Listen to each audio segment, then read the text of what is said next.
Queen of Cups and the Lovers coming out. It's an interesting start to this read. Water sign, twin flames, Gemini.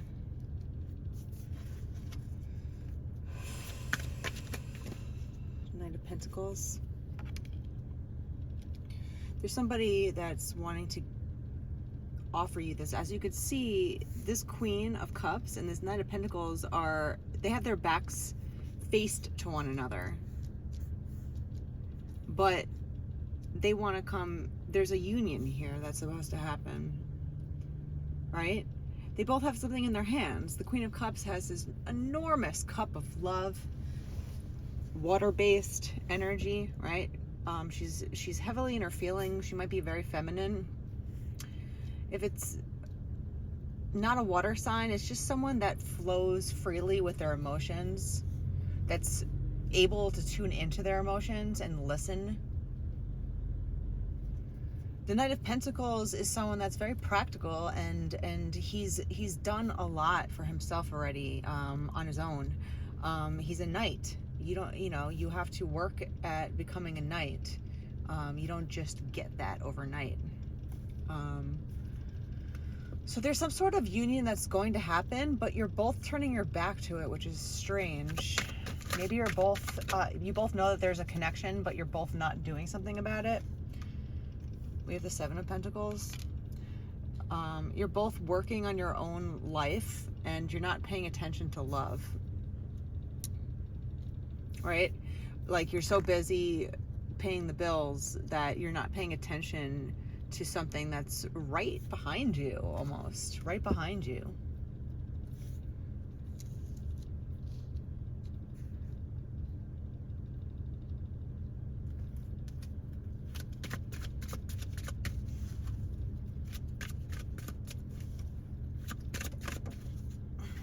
The King of Wands. This person wants to level up and about face.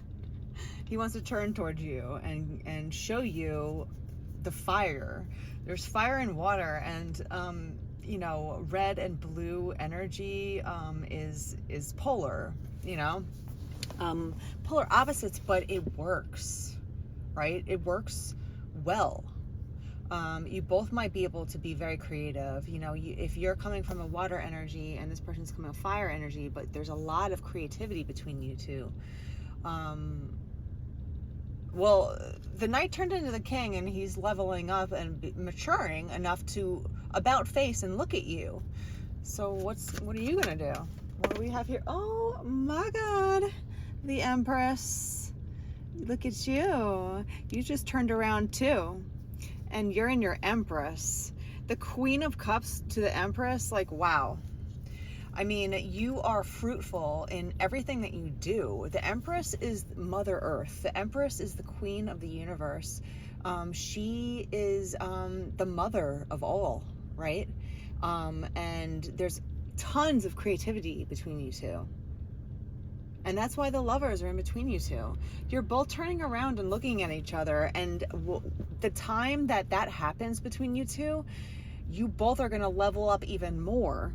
Like, you're leveling up individually, and then when you finally are like, you know what, I'm gonna go for this, I'm going to listen to my intuition, I'm gonna listen to my feelings about this, I'm gonna turn around and see if he turns around too, and you both do, and then you lock eyes, and you're both like this mature, just grab life by the energy, where you're just flourishing individually. It's actually pretty cool. It's giving me, like, in the future, we'll find out if, let's see, hold on. It's giving me the energy of, like, in the future, things are going to turn around, literally, and you're both going to be even better than you were before. It's very interesting. We have the Ten of Wands. You don't want to do it alone anymore, right? I'm tired of doing everything by myself. I'm tired of doing this thing by myself. Like, yes, you've shown that you can. We also have the High Priestess that popped out too. So it's basically saying to me that you both are listening to your intuition now, and you're both getting really tired of doing it alone, right?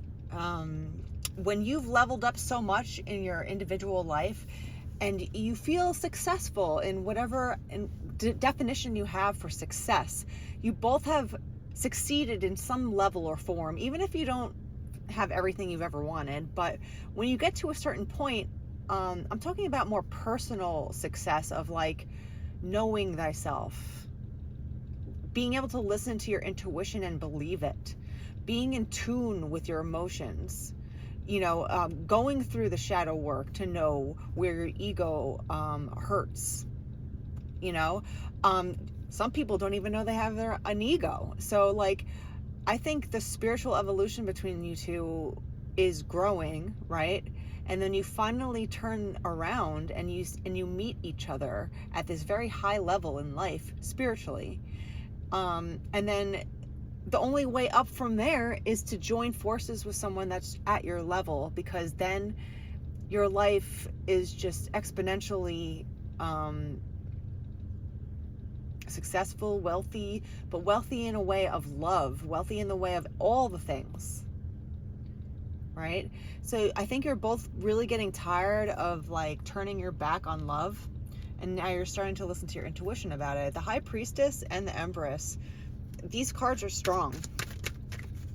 There's going to be an end to just maybe you treated love. We have the King of Pentacles now. We have two King. This is stability, right? Between you two, I think you both want a stable relationship. And when you're spiritually evolved, personally evolved, or even just on the path, and you're really in tune with why you're attracted to certain people. If you have ever even investigated Imago relationship therapy, it basically shows you how your unique experience in childhood with your caregivers, aka your parents or whoever took care of you as a child, everyone makes mistakes, right? And you never get exactly what you need. If you do, you hit the lottery, right? But most people don't have frustrations with their parents, what they gave, what they didn't do, and the thing with our soul and our imago, our image of love, is that if, say, we didn't get a certain thing growing up, we crave that thing forever. And the only way to satisfy that thirst or that hunger for that thing that you never got in life is through relationship, the right relationship, okay? Because this is the trick. When people say, oh, I have a type, blah, blah, blah, or I continuously date the same person over and over again in a different body. Like, why am I always dating narcissists? Why am I always dating women that are mean, or whatever it is, right? When you realize the root of your attraction to that, it's ego-based. It's because you didn't get something when you were a child. For instance, say your parents ignored you growing up. You never were validated for anything, and you were basically invisible, right? As an example. You're going to become attracted subconsciously until you start doing your own work. You're going to be subconsciously attracted to people that don't give you the time of day. You're going to find cheaters. You're going to find people that don't pay attention to your emotions and your needs. And you're constantly looking for validation in that empty space of your parents. It doesn't mean that you're sexually attracted to your parents. It doesn't mean that. What it means is that your soul is looking to heal a certain part of you that never got healed, right? And you're looking for that in another person, in your romantic partnerships, in your friendships, in hopes that this person will give you the time of day. But this is the trick with that. In order to break your cycle of finding the wrong people, is that, one, you have to be honest about what you never received as a child. You have to be honest with yourself. You don't have to tell other people if you don't need to. But you have to be honest and be like, okay, well, all right, well, my father was a narcissist. Okay, that's why I'm constantly being attracted to narcissistic men in my adulthood. How do I stop that from happening? Well, you have to first admit it, right? It's the first stage of, I'm not an alcoholic, but I think it's like the first stage of healing from alcoholism is admitting that there's a problem, right? So you have to admit first that what the problem is. Then you have to work on yourself, and I hate saying it so generally, but working on yourself is doing this shadow work, is becoming aware of what you didn't receive, and now you're looking at it in your romantic partnerships. Well, I keep dating narcissists. I keep dating people that are just wrong for me. How do I switch my attraction to people that are better for me? You have to start loving yourself and giving yourself the love and companionship that you never received in the outside world, especially your parents. Once you start really truly doing that and really truly doing the work on yourself, you actually will naturally become attracted to other people, because the narcissists that you once were attracted to are going to become gross to you. They're gonna almost dispel you. I don't know if that's the right word. Repel you from even liking them, right? Like, you're like, I don't even want to be in the same room as someone like that. It's nauseating, right? That's when you know you've done some work on yourself, because now you're becoming attracted to people that are better for your health and well-being, right? So when the right guy comes along, or the right girl comes along, and they're nice to you, they treat you kindly, they listen to you, they actually love you, and they're not doing narcissistic things to you, you've leveled up a notch. And this is what I'm seeing between the two of you, is that when you both have come to a certain spiritual level of leveling up by yourselves, you can turn around and start building a foundation with the right person that's good for you, that you can really nurture and that you can really invest in. Because anyone that's been in a relationship, a bad relationship for too long, part of the reasons why some people are afraid to leave a long-term relationship that they know is wrong is that they've invested so much already, right? It's like almost like a lost cause, and some people they can't give up on just that. They're like, I know this person's wrong, but I've invested so much time and money and energy in this, like, I've enmeshed myself with their lives and their friends and their family and blah, blah, blah. But again, it's all in the past. It's over. The time that you spent is gone already. So now you have to worry about right now and the future. Are you willing to waste more time with the wrong person? Right? Are you willing to waste another relationship chance with another narcissist because you didn't do your own work and you didn't become clean with why are you attracted to these people? And it's not to blame your parents, because there's no rule book on how to actually treat your kids, and some parents are better than others. Some people shouldn't be parents at all. There's a lot of bad parenting out there, and that leaves a lot of lifelong scars on our children, and we've all been scarred in some way. It's up to you to start becoming honest with yourself, and that's how you become more in your intuition and more in your actual authentic self. You're not acting from the past anymore. You're going forward. Page of Swords. There will be some sort of conversation between you two that will happen about, hey, I kind of like you, or hey, I'm coming out of something that's really bad. I don't want it to happen again. I don't want a bad relationship to happen again. I'm really careful now on who I choose to be with, but I'm choosing, right? I'm choosing to walk away.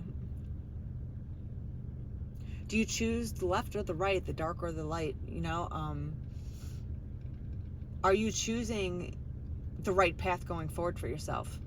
You also have to realize that once you leave a relationship, there will be a time, an infinite amount of time, that you're going to be by yourself.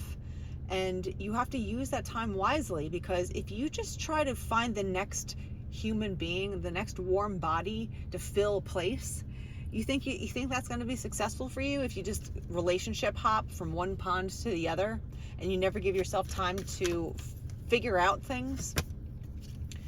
Figuring out things, the Hangman. You have to have a new approach on your outlook on what you deserve. It really comes down to what you accept, what and what you think you deserve. If you feel like you don't deserve things because you've been programmed by your past to make you feel like you don't deserve things in life, you're not as good as blah blah blah, or you don't deserve love like everybody does. Love is the only thing in this world that is special. And it's not just romantic love. It's love for all, love for every being, love for our planet, love for all of us, because we are connected. We're all emotional, but we all heal from love. So you have to do that for yourself as well. And I think you're realizing that and having a new perspective on life. And you want a relationship, a marriage, a family that is successful, that you don't have to think about, is this person right for me? Because life will always give you problems. Life will always make you aggravated. Life is not going to be perfect. Even if you're with the perfect person for you, you're still going to have, some trials. You're still going to have problems. And you want to be able to argue or have problems with the right person, because that right person's still going to treat you with respect. This right person's not going to cheat on you because he felt bored one day, or whatever it is. So 1, I see you both leveling up. 2, you're turning your backs, but you're actually facing each other now. And now there's some sort of marriage, and coming together, a celebration of the two. You might be really excited to finally meet someone that's on your level of thinking, of feeling, it doesn't have to be completely equal, but just someone that understands where you're going, what you've been through, and vice versa. And you both feel safe enough to know that you're both intelligent enough to understand the amount of work that goes through with doing your work, doing your personal work. And that's where I'll leave it, is that this is a story that you think, like, I'm doing all this work, is it really going to pay off? Am I really going to get what I want? And the answer is yes. You will get what you want. You just have to have patience, because you don't know.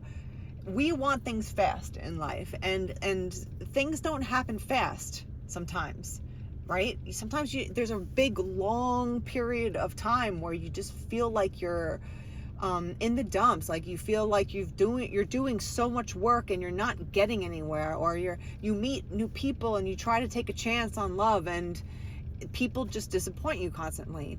The masses will always disappoint, right? And that's what makes finding the right person special, is because they're special. If everybody was special to you, it kind of takes the glimmer out of finding someone in the rough, right? When you find that little diamond in a haystack of annoying people, you love them even more. And you have to remember that time period of you just searching, and try to enjoy the process of what you can learn from it. At the very least, even if you go through disappointing times with disappointing people over and over again for a few years, there's things to learn and there's things to laugh at along the way. And eventually you're going to come in contact with someone you're both going to look at each other, and there's going to be so much creative energy between you two. I just keep hearing the word life force, right? Like, it's going to be something that just kind of explodes into the future. And this is something that's going to be, this is going to be celebrated between you two. You're both going to enjoy it tremendously.